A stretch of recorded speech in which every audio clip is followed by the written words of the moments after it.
Hello and welcome back to another episode of the Thrive in 5 podcast. In yesterday's episode, we talked a little bit about... Hello and welcome back to another episode of the Thrive in 5 podcast. Today, I wanted to give you a little bit of a glimpse into my own journey when it comes to balance, and actually a time in my life where I thought I'd found balance and I was really, really wrong. So a few years ago, I was working a full-time corporate job. I was working in banking. I was managing a team, juggling deadlines, and basically running on adrenaline every day. This was a few years after the pandemic. I was still primarily working from home. I was in the office maybe one day a week at that time. It was a really fascinating role. It was a very cool job. I did a very weird variety of jobs in my corporate career. At some point I will talk about them, but this job was really cool. It was basically looking at how I was running a program looking at how banking could support regional regeneration and channeling funding into previously underfunded regions. It was genuinely really fascinating. It sounds quite dull. It was really interesting. So I was doing this job. I really enjoyed it. I was fascinated by it. I found it really interesting. It was hard work. I had management responsibilities. I was in a sort of cross-functional teams. I had loads of stakeholders, but alongside that as well, because I was a sucker, I was also trying to build my coaching business on the side. So I was working evenings, I was working weekends, I was fitting in client calls and coaching clients and check-ins and things around this corporate job I was doing. And my ambition was always that I wanted to leave the corporate world and go all in on coaching. From the moment I started my coaching business, it wasn't something I was doing like, let's just see where this goes. It was something that once I started it, I was like, this is what I want to do. But I knew I had to work hard in order to earn the ability and the stability to be able to do that. I needed to make sure I had the right foundation in place. So for a number of years, I was kind of working double duty, if you like. I was doing my corporate job and building my business up on the side. And at the time, I thought I was doing pretty well at it. Like, it was exhausting and I knew it was temporary. I was getting results at work. We were doing well. The program was moving in the right direction. We were getting kind of recognition at the government level and things like that, which is what we were trying to do. I was also growing my coaching business. I was getting great results with clients. And on top of that, I was also renovating a house and puppy parenting. We just got the dog, so that was a bit chaotic. But the reality was, and I can kind of see this now looking back at it, I was completely exhausted. My personal life was slipping. Harry and I had very little quality time together. I was constantly sacrificing time with family and friends. I didn't really have the mental space to take care of myself as much as I should do. I did the things I had to do. I went to the gym, I moved my body, but I didn't really have the time to do things that I needed to do. All of my holiday was spent working because I would take time off in order to work on my coaching business. And my days were mental. As prep for this episode, I wrote down like what my days look like, and I look back now and I'm like, how the hell did I do that? I would wake up at 4 a.m. to go to the gym for 5. I'd be home by maybe 6:30 by the time I'd driven back from the gym. And then I would shower and walk the dog. I'd then check my coaching WhatsApp. I'd reply to messages. I would do a few bits on social media.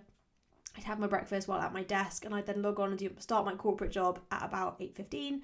I would sometimes take half an hour of lunch to reply to clients if I could.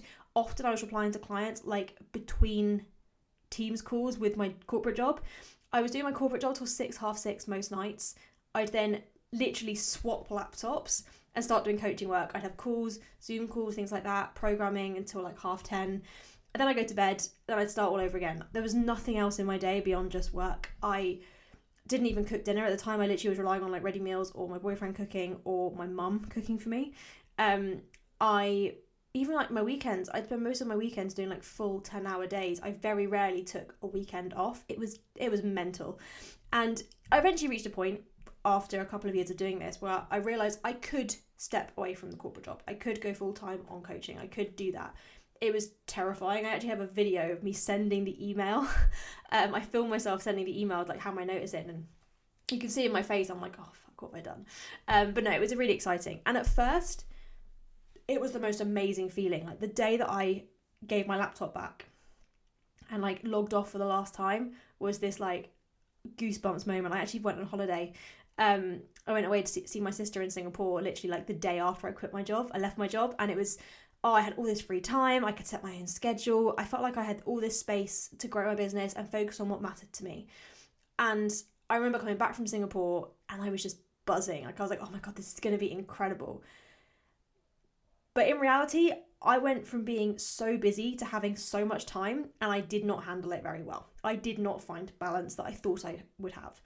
I thought it would be a breeze, right? I went from I worked it out, I was working like 100+ hours a week. I went from doing that to having days where I genuinely wasn't sure what to do with myself. I had so much free time. I went from having such a defined and rigid structure and routine and having to be so disciplined to having days where I was in complete control and I didn't know what to do with it. And instead of feeling balanced, of feeling kind of relaxed and feeling free, I felt lost. I had no structure, no routine. I was constantly questioning whether I was spending my time in the best way, whether I was doing the right thing.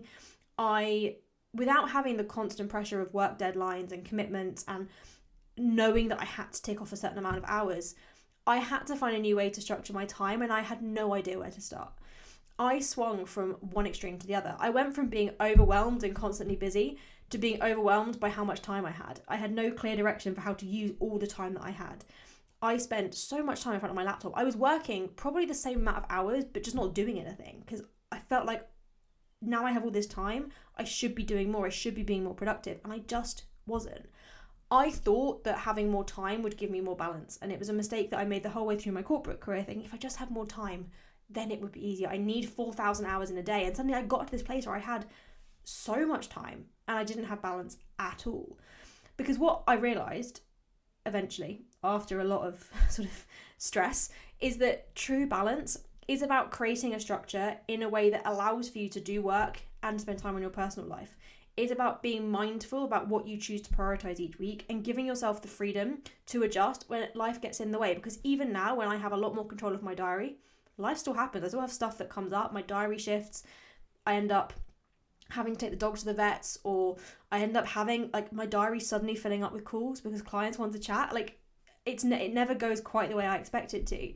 And true balance, being able to balance work and life and health and fitness, comes from being able to adjust when stuff happens.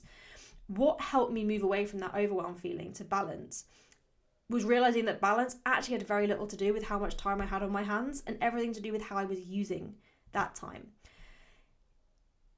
In my corporate job before I started coaching at the same time, I had balance because I was really intentional about it. I didn't have as much free time, but I was focused. When I transitioned to then coaching full time, I had to relearn that intentionality. I had to stop trying to fill every minute with productive tasks and instead focus on doing less with more intention.